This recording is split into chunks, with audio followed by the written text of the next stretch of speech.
This is your Daily 5 for Tuesday, March 31st, 2026. For the second of the three movies that we're watching in Milla March that we have never seen, meaning Lando and I have never seen these. In fact, I don't think either of us had even heard of this one. We watched a movie from 2015 titled Survivor. Now, on paper, this movie is extremely surprising, but not for any of the reasons that actually have to do with the movie itself. So listen to the basic cast and crew on this to get an idea of what this movie's overall picture is. Milla, of course, Pierce Brosnan, 007, Robert Forster, Roger Rees, directed by James McTeague, who did V for Vendetta, so an accomplished director, among other movies, but that's probably the one that most people would know him from. And written by Philip Shelby, the only name I didn't know, but Lando looked this person up, a well-established thriller writer who does, Robert Ludlum, I don't remember that, does this type of story a lot and does it successfully.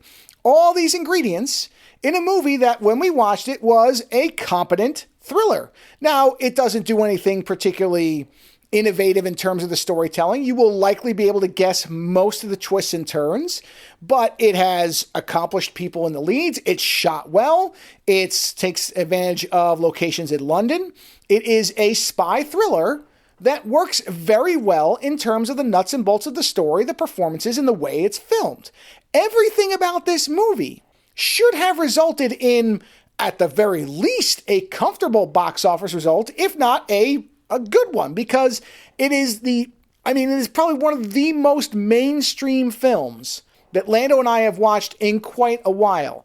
And that's not a criticism. It works. We were entertained. It was a good movie. And a good movie for us, and you'll hear me say this on the commentary, I thought if my mother saw this in the theater today this movie came out, she would rave about it. She would love this movie. In fact, I'm probably going to tell her to watch it because I think she'd actually like it quite a bit.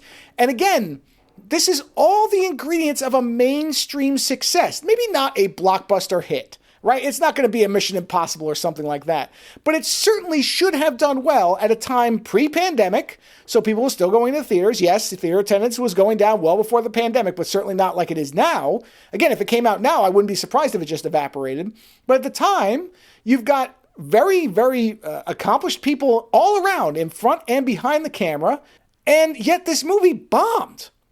And I cannot, and Lando can't either, there is no reason that we can think of why it should have, because it works perfectly well. This could have been something that you would see air on the BBC as, their own made production.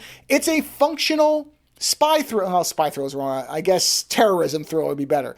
Like it's sort of a post 9/11 thriller, right? About a group of people who are trying to pull off a spectacular terrorist act and some individuals who are trying to prevent them. That's it. That's the whole movie. It wouldn't even be a spoiler for me to tell you everything that happened because you would be able to figure it out, I would say 95% within perfect accuracy, but I'm not going to do that anyway, but it doesn't really matter. It works very well. We watched the movie. We were never bored.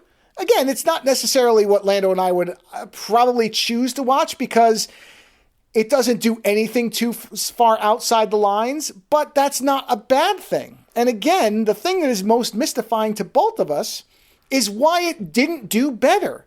There have been a number of movies like this, many that have made a lot of money, and it does feel perfectly crafted without feeling pandering. I want to be very clear. There's a line when movies feel like, this is not like Oscar bait type of stuff. It's not aiming to be that type of movie where you can feel it crossing the line into completely artificial. But all of the pieces that in a mainstream audience, whether in America or overseas, I don't think really would matter because it's somewhat international. All of the kind of fundamental pieces of what you would expect are there for a movie to do well. I wouldn't expect it to blow the doors off a theater, but I would have expected it to at least make its money back and then some because it functions very well for what it's trying to be.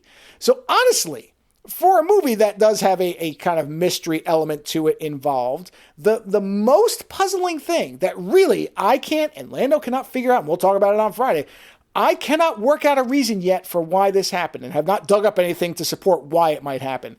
But honestly, the most mysterious thing about 2015 Survivor is why it bombed, because it seems perfectly crafted to be successful, yet it wasn't. Later.